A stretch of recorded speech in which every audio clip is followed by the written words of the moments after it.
Assalamu alaikum. How are you all doing? Alhamdulillah. Good. So, all of you, I have to congratulate each and every one of you for attending this session about a topic which is very relevant for this post COVID era, which is minimalism. So, we learned about what is minimalism as per the Western concept. Okay. So, I'll just recap the key points. We learned about 90% rule. So what does the 90% rule say? It says that if something is required, daily or weekly, and the chance for it to be required daily or weekly is more than 90%, we call it a real need. Okay, we have to keep those things. And we talked about the wants. Wants are the things are less than 90% chance of being used on a daily or weekly basis. So anything that is going to be used, let's say a month, once in a month, or once in a year, or never going to be used, these are the wants. So we have to identify all the needs and the wants. Okay, so whatever is a need, we have to keep. What is a want, we give it or donate it to somebody else, okay, who really needs it. So this was the whole idea about the 90% rule, which we learned and we practiced also.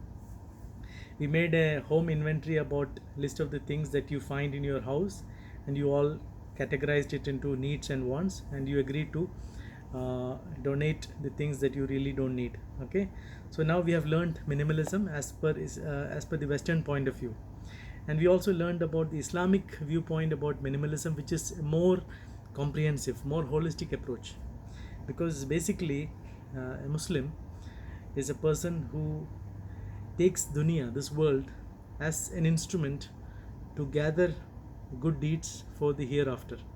So our life in this dunya is like a transit passenger. So when you are in a transit lounge, you don't buy luggage and all these things, because you know that you cannot take a luggage with you, right? So that is the concept about a Islamic person. A person who really follows the principles of Islam. He practices something known as a zuhd, Z-U-H-D, zuhd, which means detachment from materialistic things, detachment from dunya. Okay, so the person who practices zuhd is known as a zahid. So all of the prophets, including our Prophet Muhammad sallallahu alaihi wasallam, his companions, all of them practiced zuhd, which is a more comprehensive attitude. It is an attitude towards life, so that you don't keep on piling up material possessions. Okay, and you learn to share your things, what you really don't need. Okay, you have to share with others who really deserve those things.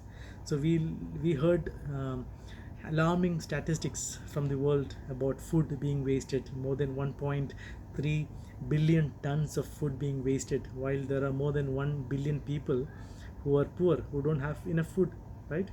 And clothes being wasted, electronic waste, hospital waste, and a lot of other things that are being wasted. And the extravaganza that we show, okay, in marriage functions, parties, anniversaries, all these events, these are all the things that are known as israf. The word israf means extravagance.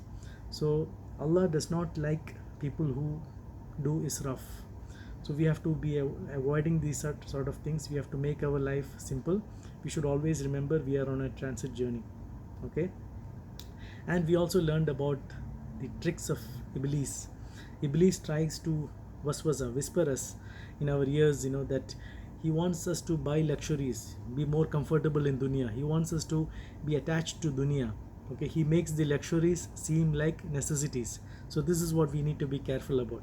Okay, so that was the holistic approach that Islam gave about minimalism. Okay, so we should all practice minimalism in its real Islamic viewpoint.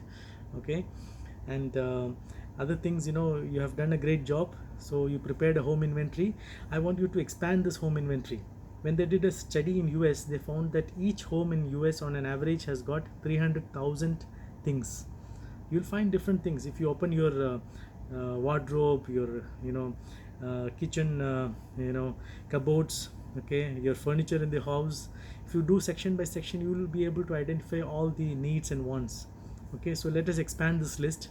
Also make an inventory about the time. Time is a great resource given by Allah, so we should utilize the time properly. Okay, so let us make an inventory about how we are spending the time.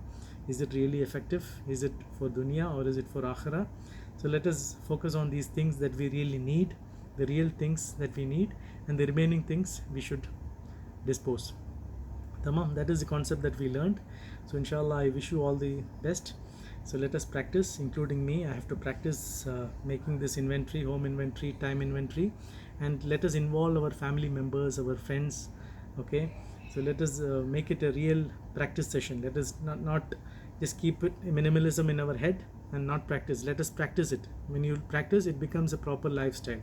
So I wish you all success, and again, congrats to all the participants. Okay, you all are winners. Okay, anybody who has participated, he is a winner. Okay, you have learned something. That is the whole purpose. Okay, I wish you all the best. Assalamu alaikum warahmatullahi wabarakatuh.